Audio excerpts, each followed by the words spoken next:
JBKSS के केंद्रीय अध्यक्ष टाइगर जयराम महतो ने शनिवार को पचम्बा समेत विभिन्न स्थानों पर आयोजित कार्यक्रमों में शामिल हुए।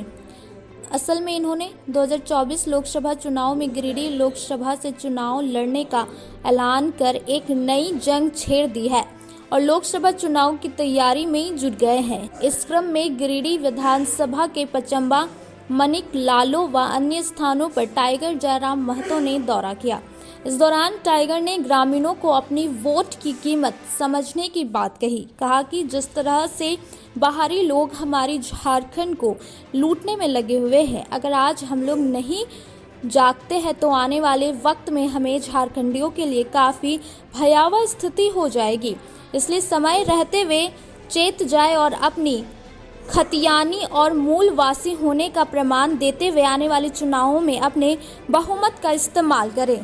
उम्मीद नहीं था कि लोग इतनी उम्मीद की नज़रों से हमें देखेंगे कि हमें एक लोकसभा, जो हम लोग कभी सपनों में भी नहीं सोचे थे कि हम लोग लोकसभा का प्रत्याशी बनेंगे या लोकसभा का चुनाव लड़ेंगे, और चुनाव ही नहीं लड़ेंगे, चर्चित चेहरा रहेंगे।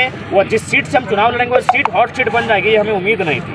तो कहीं ना कहीं हमारी जो निष्ठा, हमारा जो संघर्ष रहा, हमारा जो तप, त्याग और बलिदान इस राज्य के लिए जो 2 सालों में मैंने दिखाया, मेरी जो जीवटता, मेरी प्रतिबद्धता, मेरी कटिबद्धता जो जनता ने देखा, उन्होंने कहा कि आप सड़क में रहकर अगर करोड़ों रुपए का मुआवजा दिला सकते हैं, आप सड़क में बैठकर अगर हजारों लोगों को रोजगार पे लगा सकते हैं, तो आप जैसे शख्स अगर सदन में चले जाएंगे, आप जैसे जानकार, पढ़े लिखे, समर्पित भाव वाले, तो सदन में बैठेंगे तो क्या बदलाव होगा। तो उन्हीं के विश्वास को देखते हुए हम लोगों ने लोकसभा चुनाव लड़ने का फैसला किया है और बाकायदा गिरिडीह से ही हमारी दावेदारी प्रस्तुत हो रही है। और तो गिरिडीह का चूँकि शुरुआत ही होता है गिरिडीह विधानसभा से, तो हम लोग सबसे पहले गिरिडीह विधानसभा के अंतर्गत पीरटाय प्रखंड में 2 दिवसीय कार्यक्रम रहा। अब हम लोग गिरिडीह सदर, गिरिडीह जो ग्रामीण क्षेत्र है, जो गिरिडीह लोकसभा के अंतर्गत आता है, वहाँ हमारा कार्यक्रम है। और इसके बाद हम लोग जो 6 विधानसभाएं हमारी लोकसभा के अंतर्गत आती है, वहाँ फोकस करेंगे। और उसके अलावा जो हमारे अन्य प्रत्याशी भी लड़ेंगे हजारीबाग, कोडरमा, धनबाद में, उन सभाओं में जाकर इस राज्य में जो बदलाव का एक शंखनाद हुआ है,